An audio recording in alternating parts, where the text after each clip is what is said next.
Considérons l'exemple suivant. Nous avons un projet en 5 tâches qu'on va noter A, B, C, D, E. La tâche A correspond à l'excavation, la tâche B au remblayage, la tâche C au posement de la dalle du sol, la tâche D au revêtement mural et à la couverture, et la tâche E à la plomberie et à l'éclairage. La deuxième colonne donne la durée de chaque tâche. La tâche A dure 10 jours, la tâche B 2 jours, la tâche C 5 jours, la tâche D 3 jours et la tâche E 6 jours. Dans la troisième colonne, nous avons les prédécesseurs, c'est-à-dire les tâches antérieures aux tâches de la première colonne. Et on voit qu'aucune tâche n'est antérieure à la tâche A, aucune tâche ne précède la tâche B. Les tâches A, B et D précèdent la tâche C, et c'est-à-dire que la tâche C ne peut commencer que si les tâches A, B et D sont terminées. La tâche D n'a pas de prédécesseur, et le prédécesseur immédiat de la tâche E, c'est la tâche A. De sorte que la tâche E ne peut commencer que si la tâche A est terminée. Nous allons chercher les successeurs de chaque tâche, ce qu'on appelle aussi les tâches postérieures. Nous allons ajouter une colonne qu'on va appeler successeur et d'autres colonnes pour marquer les niveaux de chaque tâche du projet. Alors considérons la tâche A. Elle dure 10 jours, elle n'a pas de prédécesseur, et pour trouver ses successeurs, donc les tâches qui lui sont postérieures, il faut regarder dans la colonne des prédécesseurs la présence de la tâche A. La tâche A est présente ici et ici, et par conséquent, les successeurs de A sont C et E. La tâche B dure 2 jours, elle n'a pas de prédécesseur, et elle apparaît dans la ligne de la tâche C, et par conséquent, les seuls successeurs, les seules tâches postérieures à la tâche B sont la tâche C.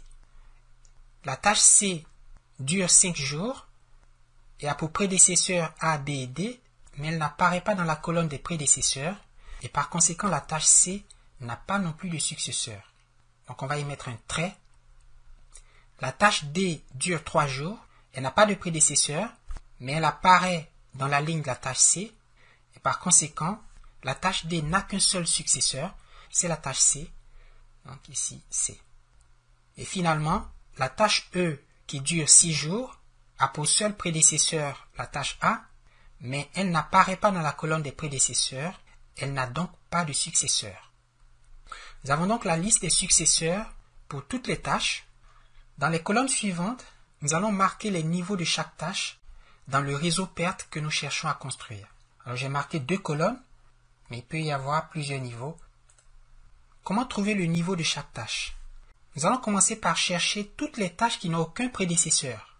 Et pour ça, nous regardons dans la troisième colonne, la colonne des prédécesseurs. On voit que la tâche A n'a pas de prédécesseur, la tâche B n'a pas non plus de prédécesseur, et la tâche D n'a pas de prédécesseur. Toutes ces tâches qui n'ont pas de prédécesseur appartiennent au premier niveau du réseau PERT. Une fois rempli la colonne du premier niveau, nous allons dans la colonne des tâches et nous barrons toutes les tâches du premier niveau, donc ici A, B et D. Et dans la colonne des prédécesseurs, nous faisons de même. Nous barrons toutes les tâches du premier niveau. Donc on barre A, B et D. Et notez que, ce faisant, l'ensemble des prédécesseurs de C est maintenant vide, donc je mets un trait. Et l'ensemble des prédécesseurs de E est vide, donc je mets un trait. Et je reprends la procédure pour les tâches restantes. Je cherche, parmi les tâches restantes, toutes celles qui n'ont pas de prédécesseur. Il s'agit des tâches C et E. Ces tâches appartiennent donc au deuxième niveau. Je mets ici C et E. Et dans la colonne des tâches, on va barrer toutes les tâches du deuxième niveau. Et dans la colonne des prédécesseurs, on va barrer toutes les tâches du deuxième niveau. Je cherche les lettres C et E. Or, ces lettres n'apparaissent pas, donc il n'y a rien à barrer. Et voilà, nous avons donc 2 niveaux dans le graphe PERT. Procédons donc à la construction de ce réseau. Alors, ce premier niveau contient donc les tâches A, B et D. Et le deuxième niveau, les tâches C et E. Et comme vous le constatez, nous avons introduit 2 sommets. Un sommet début qui correspond au début du projet et un sommet final qui coïncide avec la fin du projet. vu que nous avons 3 tâches dans le premier niveau, nous allons introduire 3 sommets à la fin du premier niveau, correspondant à la fin de chacune de ces tâches. Alors si nous prenons les tâches du niveau 1, une par une, en commençant par la tâche A, donc on la représente par une flèche qui va du sommet début à un sommet de la fin du premier niveau. Or, les successeurs de cette tâche sont les sommets C et E, et qui sont dans le deuxième niveau. Donc on dessine les successeurs de la tâche A, en commençant par la tâche E du deuxième niveau. Et cependant, pour marquer la tâche E, nous aurons besoin d'une tâche fictive qui opère la transition entre 2 sommets de la fin du premier niveau. Nous en avons fini avec la tâche A et ses successeurs. Nous passons à la tâche B, qui est dans le premier niveau, et qui n'a qu'un seul successeur, la tâche C. Ensuite, la tâche D du premier niveau, dont l'unique successeur est la tâche C, laquelle se trouve dans le deuxième niveau. Or, cette transition n'est possible que si l'on ajoute une tâche fictive qui permet le passage de la fin du premier niveau au deuxième niveau. Et voilà, nous avons satisfait la contrainte de précédence entre les tâches D et C. Voici donc la configuration finale du réseau PERT pour ce petit projet. Nous avons 5 sommets, ou 5 étapes, ou 5 événements, l'événement début et l'événement fin, et 3 événements intermédiaires numérotés 1, 2 et 3.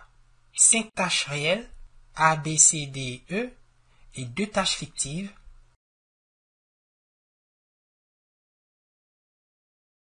Considérons un projet un peu plus sérieux. Il comporte 8 tâches étiquetées A, B, C, D, E, F, G, H. A dure 7 jours, B dure 4 jours, C dure 4 jours, etc. Nous avons les relations de précédence entre les tâches. On sait par exemple que la tâche A n'a aucun prédécesseur, la tâche B n'a aucun prédécesseur, la tâche C est précédée de la tâche B, les tâches A et C précèdent la tâche D, la tâche B précède la tâche F, etc. Nous voulons construire le réseau PERT de ce projet. Alors, quels sont les successeurs de la tâche A? Eh bien, on cherche dans la colonne des prédécesseurs, partout où il y a A, qu'on a D. La tâche A n'a donc qu'un seul successeur, qui est la tâche D. Quels sont les successeurs de la tâche B? Il y a C, F et G. C, F et G. C, F et G. Quels sont les successeurs de C? Eh bien, il n'y a que D. Quels sont les successeurs de D? Il y a E et H. E et H. Quels sont les successeurs de F? Il y a E et H.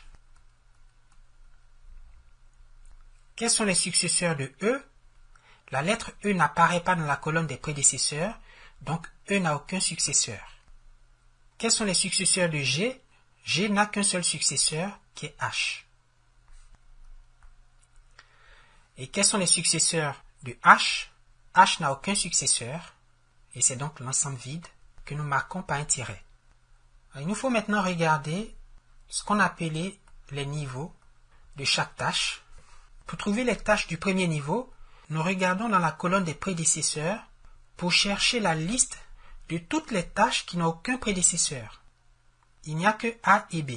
Dans le premier niveau, nous marquons donc A et B.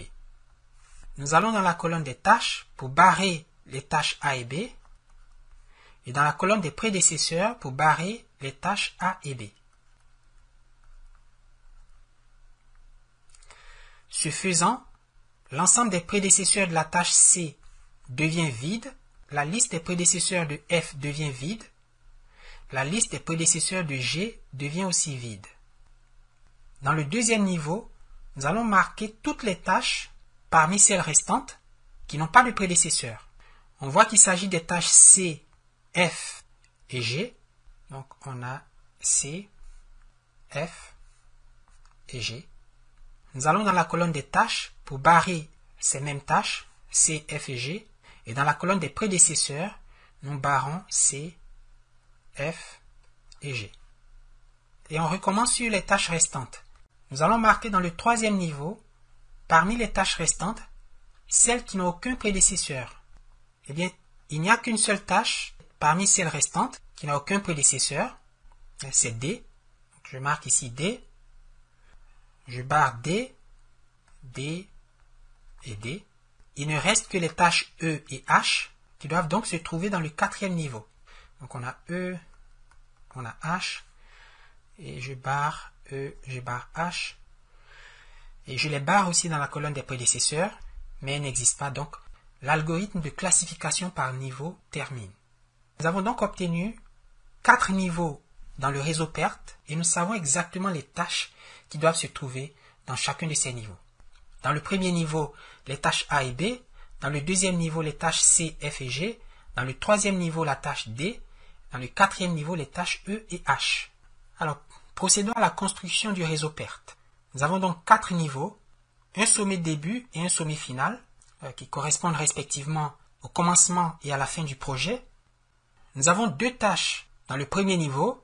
Nous avons donc marqué 2 événements ou 2 étapes ou 2 sommets à la fin du premier niveau. Nous avons 3 tâches dans le deuxième niveau. Nous avons donc marqué 3 événements à la fin du deuxième niveau. Nous avons une tâche dans le troisième niveau. Nous avons donc marqué un événement à la fin du troisième niveau. Nous avons 2 tâches. Dans le quatrième niveau, nous avons donc marqué 2 événements à la fin du quatrième niveau. Procédons à la construction du graphe orienté en respectant les contraintes de précédence. Le premier niveau contient les tâches A et B. Et si on prend la tâche A, elle a pour successeur la tâche D, qui se trouve dans le troisième niveau. Et ensuite la tâche B, du premier niveau, qui a 3 successeurs, C, F et G, lesquels se trouvent dans le deuxième niveau. La tâche C, du deuxième niveau, a pour successeur la tâche D, du troisième niveau. Pour réaliser cette relation de précédence entre les tâches C et D, nous avons forcément besoin d'une tâche fictive qui nous conduit de la tâche C vers un sommet de la fin du premier niveau et puis de cet événement à la tâche D. Nous avons donc introduit une tâche fictive pour accomplir cette relation de précédence. La tâche D du troisième niveau a pour successeur les tâches E et H du quatrième niveau. La tâche F du deuxième niveau a pour successeur les tâches E et H du quatrième niveau. Cela n'est possible que si l'on introduit une tâche fictive qui va de la fin du deuxième niveau à la fin du troisième niveau. Et vous voyez qu'alors, les tâches E et H sont des suivants immédiats de la tâche F. La tâche E n'a aucun successeur, donc rien à faire. La tâche G n'a qu'un seul successeur, qui est la tâche H. Nous avons donc besoin d'une tâche fictive qui va de la fin du deuxième niveau à la fin du troisième niveau. Et vous voyez que si on introduit la tâche fictive suivante, on voit alors que H est un successeur de G, mais attention, cette configuration est fausse, elle comporte une erreur, puisqu'elle fait alors de la tâche E un successeur immédiat de la tâche G, ce qui n'est pas vrai. Il n'y a pas de contrainte dans les relations de précédence des tâches qui veut que la tâche E soit un successeur immédiat de la tâche G. Il faut donc corriger cette erreur. En quoi faisant? Eh bien, en dédoublant le sommet qui est la fin du troisième niveau, ou si vous voulez le début du quatrième niveau. Et ensuite, ajouter une tâche fictive pour que les tâches E et H soient des successeurs immédiats des tâches D et F. Il reste ensuite la tâche H qui n'a pas de successeur et donc qui termine à la fin du projet. Voilà le réseau PERT pour ce projet. Ce réseau comporte beaucoup de tâches fictives et on l'a dit qu'il ne faut pas multiplier l'usage des tâches fictives et par conséquent on peut se demander s'il n'est pas possible d'optimiser ce réseau. C'est parce qu'on ne peut pas le réduire. Est-ce qu'on ne peut pas le simplifier? Eh bien c'est possible et je peux vous assurer qu'en pratique, cette phase d'optimisation des réseaux est automatique et se fait au moyen de logiciels informatiques. On n'a donc pas à s'inquiéter. Si on considère le morceau suivant, eh bien on peut le réduire comme suit.